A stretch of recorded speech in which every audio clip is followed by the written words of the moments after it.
Hey everybody, I'm Jeremy with Widen Woodworks. Welcome to another project video. Today I'm going to show you a super cool image transfer process so you can print your own pictures onto wood. I'm going to put together a couple sets of coasters as an example. So let's get into it. The image transfer process is actually really simple and doesn't require any special equipment.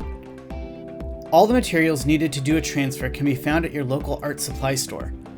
It's kind of like a temporary tattoo where you press the print onto the wood with a medium, and then once it's dried, rub away the paper and the image is left. For these coasters, I'm using 1/8 inch Baltic birch plywood, and they are lined on the bottom with cork. These make great gifts and add a personal touch to any coffee table. I started this project by breaking down a hobby board of plywood to make blanks for the coasters. I set my table saw to 4 inches and raised the blade to just over the thickness of the birch. Then I ripped the board into strips. Then I traded the rip fence out for my crosscut sled. I set a stop block at 4 inches and then crosscut the strips into squares. Then, to turn the squares into circles, I use a circle cutting jig.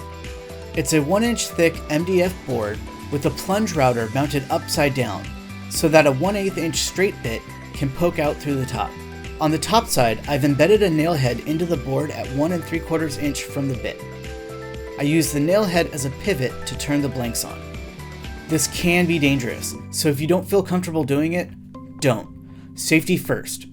There are other ways to cut the circles.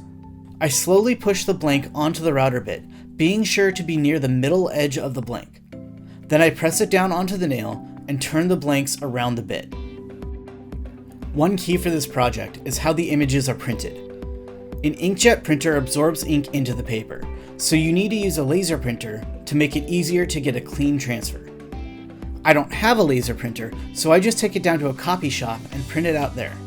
Another key note is that the images need to be printed in reverse so that any words or objects come out looking the right way after the transfer is done.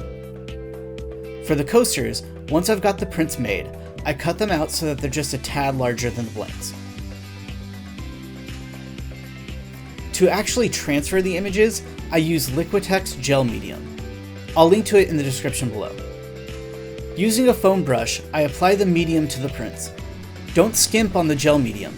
Having a healthy amount on the prints will help in the long run. Then I press the prints down onto the coaster blanks and use a rubber spatula like a squeegee to even out the gel medium. I set the coasters aside and let them dry overnight. Then I put dish soap into a container with hot water and use a sponge to rub away the paper. Make sure to be gentle with this. If you rub too hard, you'll remove some of the image below. I work the sponge in a circular path around the coaster and slowly peel up the paper. I also use my thumbs to push some of it away. If there's any hardened gel medium hanging off the edge of the coaster, I just use my knife to cut it away. I've found that the images that work best have more dark tones than light tones. Pictures with a lot of sky or water usually end up losing a bit of the image. If there's some residual paper that you're not able to get off, set the piece aside and let it dry. Then come back and try the process again. You just need to keep working with it until you've removed the paper and the image is left over. To cut the cork to size, I use one of the leftover plywood squares as a guide, then run the blade of my knife against the edges until the cork pops free. If you're cutting on a surface you actually care about, a cutting mat will help not mess it up.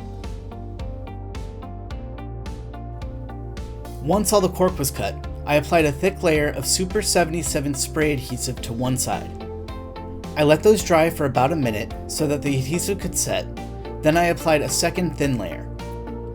Then I pressed each of the coasters onto the cork. Cork is fairly porous, so if you're having trouble getting it to stay, apply a thin layer to the underside of the wood as well, and that should get it to stick. After the adhesive had time to dry, I could cut the excess off of the coasters. I put a sharp blade in my utility knife and used the side of the coasters as a guide to cut the cork. I used 220 grit sandpaper on my workbench to clean up the edges of the coasters. The plywood is pretty smooth as is, so there's no need to really work through all the grits. This is mainly to knock off any rough edges of the cork. I also tilt the coasters to one side so that I can give them a slight bevel. Then I use a piece of sandpaper to knock off any leftover burrs from the top of the coasters.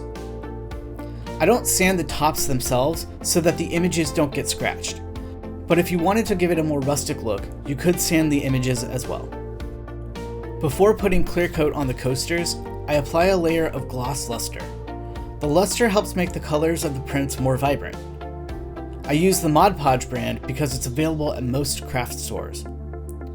If you want a more subdued look, you can use the matte luster instead of the gloss. I squeeze some out into a container, then brush it on using a foam brush. When applying the luster, I make sure to fully wipe off any excess so that it doesn't create streaks on the coasters.